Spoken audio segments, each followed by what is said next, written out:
లక్ష్యమును జీవమును ఆధారము నీ వాక్యము నా త్రోవకు.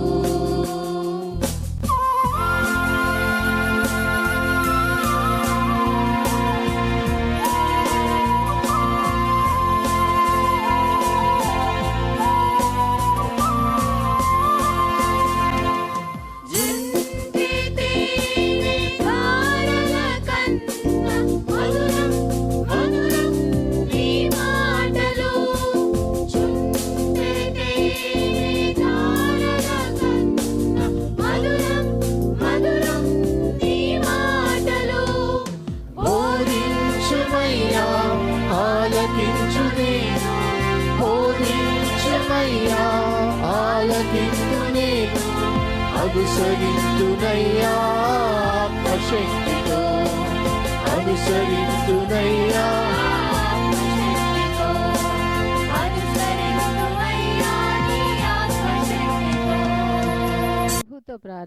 ప్రభుతో ప్రారంభం అనే ఆధ్యాత్మిక అనుదిన ప్రార్థనా కార్యక్రమానికి ప్రేమతో మిమ్మల్ని ఆహ్వానిస్తూ ఉన్నాం. మన జీవితానికి ఆదియు ఆధారమునైనటువంటి ఆ దేవుణ్ణి మొదట మరణించుకున్నట్లయితే ఆ దినమంతయు ఆయన కృపాక్షేమములే మన వెంట వచ్చును. మొదట వేకునే లేవగానే మరి నీతిసూరుడైనటువంటి ఆయనని చూద్దాం, ఆయన మనలనైన స్వరాన్ని మనం విందాం. మన జీవిత కాలం అంతయు ఆయన ఆశీర్వాదములు దీవెనలు మన మీద కుమ్మరించును. యెషయి 65:24 మనం చూసినట్లయితే వారికి ఈలాగున జరుగును, వారు వేడుకొనుక మునుపు నేను ఉత్తరమిచ్చెదను, వారి మనవి చేయుచుండగా నేను ఆలకించెదను. మనవి చేయుచుండగానే ఆయన మన మనవిని ఆలకిస్తున్నాడు. కాబట్టి మరి ప్రతి దినము కూడా ఈ యొక్క అనుదిన ఆధ్యాత్మిక కార్యక్రమంలో మనం పాల్గొన్నట్లయితే మన జీవిత కాలం అంతయు కూడా ఆయన మేలులను మనం పొందుకోగలం, ఆ నిత్యరాజ్యంలో వారసులుగా మనము జీవించగలం. రండి, ప్రభుతో ప్రారంభం కార్యక్రమంలో పాల్గొనండి, ఆత్మీయ మేలులు పొందండి. దేవుడు మిమ్మల్ని దీవించండి. స్తోత్రార్పణ నర్పింతము, జపధూపము వేసి కీర్తింతము, జపధూపము వేసి కీర్తింతము. పాత్రుండైన శ్రీ యేసుడు పరమ భోజనాంశమైనందున, పరమ భోజనాంశమైనందున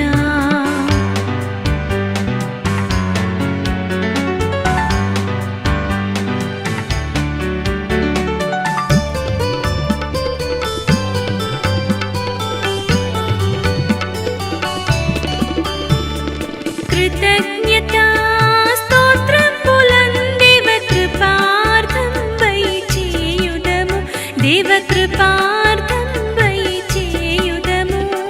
క్షితినా తండు బలినీయగా పుట్టె నూతనంపు నిబంధన, పుట్టె నూతనంపు నిబంధన. స్తోత్రార్పణ నర్పింతము, జపధూపము వేసి కీర్తింతము, జపధూపము వేసి కీర్తింతము. పాత్రుండైన శ్రీ యేసుడు పరమ భోజనాంశమైనందున.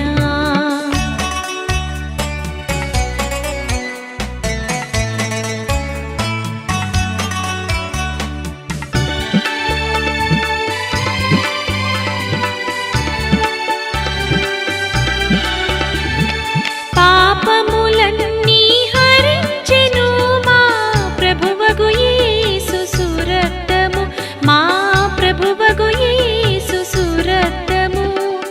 ఏపుగదీని దలంచుచు నిక నెన్నడు యేసుని భజింతము, నిక నెన్నడు యేసుని భజింతము. స్తోత్రార్పణ నర్పింతము, జపధూపము వేసి కీర్తింతము, జపధూపము వేసి కీర్తింతము. పాత్రుండైన శ్రీ యేసుడు పరమ భోజనాంశమైనందున. క్రీస్తునందు ప్రియమైన దేవుని సంగమా, మరొక నూతన దినమును దేవుడు మనకు అనుగ్రహించాడు. ప్రభుతో ప్రారంభం అనుదిన ధ్యానం ఆత్మకు క్షేమం.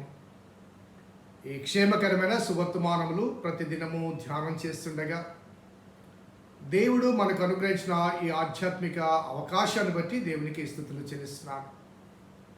దేవుని వాక్యములో తర్బీతు పొందటానికి, వచనము వెంబడి వచనం ధ్యానం చేయటానికి, ప్రత్యేకించి కీర్తన గ్రంథం నుంచి ఆయా భక్తుల జీవిత సాక్ష్యాలను మన జీవితానికి సాదృశ్యంగా అలవర్చుకోవడానికి దేవుడు మనకు అనుగ్రహించిన ఈ దివ్యమైన అవకాశం బట్టి దేవునికి స్తుతులు చెల్లిస్తున్నాను. దేవుని సంకల్పాన్ని బట్టి 6 కీర్తనలు ముగించాం. 7వ కీర్తన మరి పరిచయాన్ని మనము ఈరోజు ధ్యానం చేయబోతున్నాం. ఈ పరిశుద్ధ వారంలో ఉన్నాం. మరి ఈ దినము మరి మాండీ థర్స్డే. దేవుని దయా సంకల్పాన్ని బట్టి ఆయన అప్పగించబడిన రాత్రిని అనేక మంది భక్తి శ్రద్ధలతో ఆలకిస్తుండగా మీకందరికీ శుభములు, శుభాకాంక్షలు తెలియజేస్తున్నాను. ప్రార్థన చేద్దాం.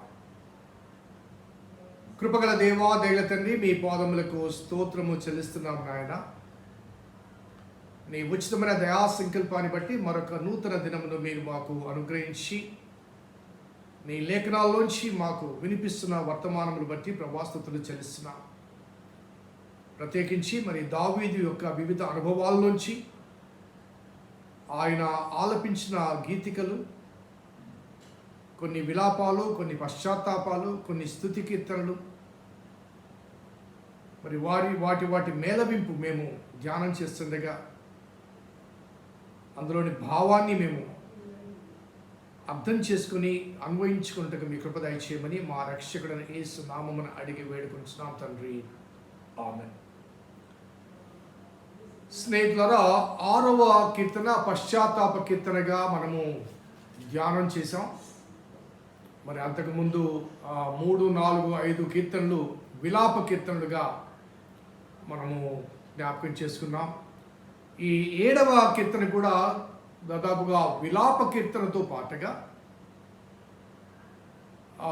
తన యొక్క నిర్దోషాన్ని అనగా సెల్ఫ్ ఎవాల్యుయేషన్ చేసుకుంటూ, తానేమైనా పొరపాటు చేశానా అంటూ సెల్ఫ్ ఎవాల్యుయేషన్ చేసుకుంటూ మరి పాడిన ఈ కీర్తన.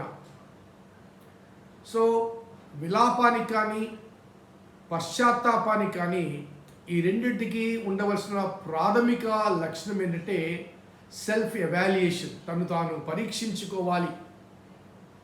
ఈ కష్టము, ఈ శ్రమ నా జీవితంలో ప్రవేశించడానికి నా వైపు నుంచి కారణాలు ఏమైనా ఉన్నాయా అంటూ విశ్లేషించుకోవడం అనేది తప్పనిసరి. ఆ విశ్లేషణాత్మకమైన ఈ కీర్తన 7వ కీర్తన. మరి పైన ఉన్నటువంటి క్యాప్షన్ చూస్తే, బెన్యామీను వంశస్థుడైన కూషు చెప్పిన మాటల విషయమై దావీదు యెహోవాను గూర్చి పాడినది అనే మాట, అదే రీతిగా వీణా నాద సహిత గీతము అనే మాట రాయడు. అనగా వీణతో పాటుగా నాదాన్ని, నాదస్వరం అంటారు కదండి. సో వీణా నాద సహితం, ఈ 2 మేళవింపుతో కూడిన. సో భక్తుడు చాలా చక్కగా ఏ వాయిద్యాన్ని వాయించాలి, ఏ సందర్భంలో అనే ఆ భావన చాలా స్పష్టంగా మనకు తెలియజేస్తున్నాడు. మన సంగీత పరిచయంలో కూడా ఒకసారి గమనించండి, చాలాసార్లు వీణలు వాయిస్తారు. కొంత విలాప సమయంలో ఎక్కువగా ఈ వీణలు కనబడుతుంటాయి. ఈ నాదస్వరం అనేది ఎక్కువగా శుభ కార్యక్రమాల్లో, వివాహాలు అటువంటి సందర్భాల్లో నాదస్వరం వినపడుతుంటుంది. అలాగే లేటెస్ట్గా ఉన్నటువంటి ఇన్స్ట్రుమెంట్స్లో మరి డ్రమ్స్ కానీ, లేకపోతే జాజులు కానీ, గిటార్స్ కానీ, ఇవన్నీ కూడా సెలబ్రేషన్స్ సంబంధమైన ఆ సందర్భాల్లో వాయించే. కాబట్టి అన్ని ఇన్స్ట్రుమెంట్స్ అన్ని సమయాల్లో వాయించవు. కొన్ని నిర్దిష్టమైన సందేశానికి, సందర్భానికి సంబంధించిన ఇన్స్ట్రుమెంట్స్ వాడుతూ ఉంటారు. ఇక్కడ వాడబడ్డ ఇన్స్ట్రుమెంట్స్ వీణా నాద సహిత గీతము అనే క్యాప్షన్ ఇవ్వబడింది. అలాగే ఇంగ్లీష్ భాషలో, లాటిన్ భాషలో ఒక విధంగా చెప్పాలంటే సిగ్గియాన్, SIGG AION అనే ఈ రాగానికి, గీతానికి ఆ పేరు పెట్టబడింది. సో మ్యూజికల్ నోటేషన్స్లో ఈ గీతం సిగియాన్ అనే ఆ పదాన్ని వాడారు. సో సందర్భాన్ని ఒకసారి జ్ఞాపకం చేసుకుంటే, బెన్యామీనుడైన వంశస్థున్న కూషు చెప్పిన మాటల విషయమని ఉంది. దావీదు అదే రీతిగా బెన్యామీనుడైన సౌలుకు మధ్య కలిగిన మరి ఆ సంవాదం కావచ్చు, లేకపోతే వివాదం కావచ్చు, లేకపోతే ఆ యుద్ధం కావచ్చు. యుద్ధం అని చెప్పలేము, ఎందుకంటే ఎదురుగా వారిద్దరు కలిసి యుద్ధం చేసింది లేదు. సో వీరిద్దరి మధ్య కలిగిన ఒక రకమైన సంఘర్షణ, ఒకరు దేవుని చేత తృణీకరించబడ్డవారు, ఒకరి చేత దేవుని చేత ఎన్నిక చేయబడ్డవారు. సో తృణీకరణకు, ఎన్నికకు మధ్య కలిగిన ఈ సంఘర్షణలో దావీదు నలిగిపోతున్నాడు. ఆ నలిగిపోయే దావీదు విలపించిన ఒక విలాపములో ఈ సమస్యకు నేను లేకపోతే నా ప్రవర్తన ఏమైనా కారణమా అంటూ తనను గురించి పరిశీలన చేసుకుంటూ రాసిన కీర్తన. ఏ సందర్భంలో ఈ బెన్యామీను వంశస్థున కూషు వచ్చాడు అన్నది మనకి బైబిల్లో వీరిద్దరి చరిత్ర కలిగినటువంటి సమూయేలు మొదటి గ్రంథంలో మనకు కనిపించదు. సౌలు దావీదు కలిగిన వారిద్దరి జీవితాలు మేళవించబడిన ఆ మొదటి సమూయేలు గ్రంథంలో ఈ కూషు అనే ఆ వ్యక్తి పేరు కనిపించదు. మరి ఏ సందర్భంలో వచ్చి ఉంటాడు అంటే తప్పనిసరిగా గ్రహించాల్సిన ఒక విషయం ఏంటంటే, దేవుని చేత తృణీకరించబడిన తర్వాత ఆ బెన్యామీను వంశస్థుడైన సౌలు దావీదును సంహరించాలని వెంబడించే ఆ సందర్భంలో మరి ఏదో ఒక సందర్భంలో ఈ కూషు వంశస్థుడు వచ్చి చెప్పిన మాటలు దావీదుకు అనుకూలంగా చెప్పాడా, లేకపోతే దావీదుకు వ్యతిరేకంగా చెప్పాడా, లేకపోతే దావీదును దూషిస్తూ చెప్పాడా అనే ఏమి చెప్పాడు అన్నది కూడా అక్కడ మనకు వివరాలు లేవు. అసలు కూషు ఎవరు అనే దానికి మరి ఈ భావన బట్టి, ఈ క్యాప్షన్ బట్టి సౌలు అనుచరుడు, బెన్యామీను వంశస్థుడు, అది మాత్రమే మనము ఇక్కడ ఇవ్వబడిన ఇన్స్క్రిప్షన్ బట్టి మనము గమనించవలసి. అంతకు మించిన ఏ ఎవిడెన్సెస్ అతని గురించి లేకపోతే ఆ వ్యక్తి గురించి లేదు. సో ఈ కూషు అనే ఈ మాట చెప్పడానికి పండితుల భావంలో 2 అంశాలు పరిగణలో తీసుకోవడానికి అవకాశం ఉంది. ఒకటి ప్రాంతము, మరొకటి వ్యక్తి. ఆదికాండము 10వ అధ్యాయంలో నోవహు కుమారులు ముగ్గురు కూడా ఒకసారి చూద్దాం. ఆదికాండము 10వ అధ్యాయంలో నోవహుకు జలప్రలయం తర్వాత నోవహు కుమారులు ముగ్గురు కూడా వారి వంశావళులు అక్కడ ఇవ్వబడింది. ఆ వంశావళిలో ఆదికాండం 10వ అధ్యాయంలో యాపెతు కుమారులు గోమెరు, మాగోగు, మాదయి, ఆ రీతిగా 2 నుంచి 5 వరకు. అలాగే 6 నుంచి చూస్తే హాము కుమారులు కూషు, మిస్రాయిము, పూతు, కనాను అని వాడలారు. అలాగే ఆ తర్వాత షేము కుమారులు మనకు 11వ అధ్యాయంలో 10వ వచనంలో కనబడుతుంది. ఈ షేములోంచి అబ్రహాం వచ్చాడు. మరి ఆ షేము అదే రీతిగా యాపెతు ఇద్దరు కూడా దీవించబడతారు. మీరు 9వ అధ్యాయం 27లో చూస్తే దేవుడు యాపెతుని విశాలపరచును, అతడు షేము గుడారంలో నివసించును, అతనికి కనాను దాసుడగును అనెను. అనగా ఈ కనాను ఎవరు అంటే హాము కుమారులలో ఒకడు. ఈ హాము ఎవరంటే తన తండ్రి మరి మత్తుడై ఉన్నప్పుడు చూచి తన అన్నలకు చెప్పినవాడు. కాబట్టి అతన్ని మరి నోవహు శపించినట్లుగా కనబడుతుంది. సో ఈ కూషు ఎవరు అన్నప్పుడు ఈ హాము కుమారుడు. ఈ శపించబడిన వారి కుమారులు ఆ కనాను ప్రాంతంలో వారు ఉన్నారు. ఈ ముగ్గురు కుమారుల గురించి ఒక చిన్న వివరణ నేను ఇవ్వాలనుకుంటున్నాను. యాపెతు, హాము, షేము. నేను ఇందాక చెప్పినట్టుగా షేములోంచి అబ్రహాం వచ్చాడు. సో అబ్రహాం ఎక్కడి నుంచి వచ్చాడంటే మెసొపొతేమియా ప్రాంతంలో నుంచి మైగ్రేట్ అయ్యి, అనగా ఆసియా ఖండం. ఆ రోజుల్లో అరేబియా ప్రాంతం లేదు ఆ రోజుల్లో, కాబట్టి మరి ఆ జలప్రదేశంలో ఆసియా ఖండం అంతా కూడా ఒక ప్రాంతంగా, ఆసియా అరేబియా ప్రాంతం అంతా కూడా ఒక ప్రాంతంగా ఉండింది. అదే రీతిగా యాపెతు వారి కుటుంబాలు చెదరిపోయినప్పుడు, ఆ బాబేలు గోపురం దగ్గర చెదరిపోయినప్పుడు వారందరూ కూడా ఐరోపా ప్రాంతానికి వెళ్ళిపోతారు. ఈ శపించబడిన హాము వంశస్థులు ఈజిప్టు, అదే రీతిగా అక్కడ ఉన్నట్టు ఆఫ్రికా ప్రాంతానికి వెళ్ళిపోతారు. సో ఈ ముగ్గురు 3 డిఫరెంట్ రీజన్స్కి వెళ్ళిపోతారు. ఆ 3 డిఫరెంట్ రీజన్స్లో 3 డిఫరెంట్ కల్చరల్ బ్యాక్గ్రౌండ్ ఉంటుంది. అదే రీతిగా ఆ 3 ప్రాంతాలు వారి కల్చరల్ నేపథ్యం మాత్రమే కాకుండా వారి కలర్స్ కూడా మారుతాయి. మరి షేము వెళ్ళినటువంటి ఆ ఆసియా ఖండంలో ఉన్న వారందరూ ఎరుపు రంగు కలిగి ఉంటారు. యాపెతు వెళ్ళినటువంటి ఐరోపా ప్రాంతీయులందరూ తెలుపు రంగులో ఉంటారు. మరి ఈ హాము వెళ్ళినటువంటి వారందరూ కూడా నలుపు రంగులో ఉంటారు. బ్లాక్ ఆఫ్రికన్స్ అంటారు కదండి, నలుపు రంగులో ఉంటారు. సో ఈ ముగ్గురు కుమారులు 3 ప్రాంతాల్లో వెళ్తే 3 ప్రాంతాల్లో ఆ ప్రాంతాల్లో ఉన్నటువంటి నైసర్గిక స్వరూపము కానీ, వాతావరణాలను బట్టి కానీ, వారి కల్చర్స్ మాత్రమే కాకుండా కలర్స్ కూడా మారుతాయి.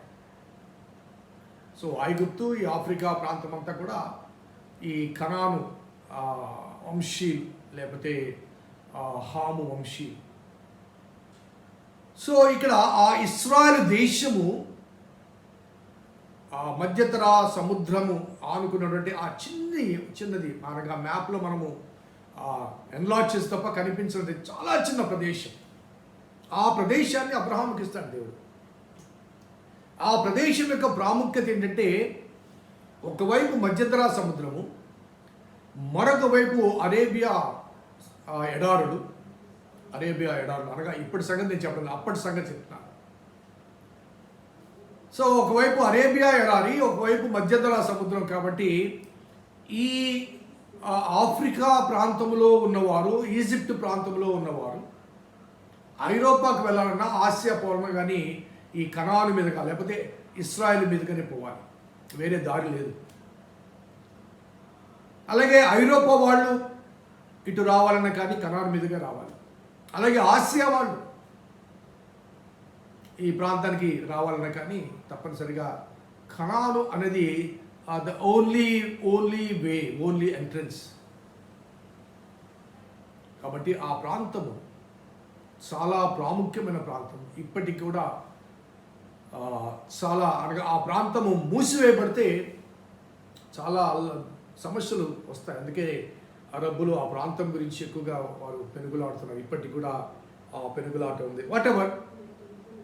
సో కూషీయుడు అన్నప్పుడు కొంతమంది భావన శపించబడిన వాడు అనే భావన. ఎందుకంటే హాము వంశం నుంచి కూషు వచ్చాడు కాబట్టి కూషీయుడు అని పిలిచినప్పుడు కొంతమందిని మనము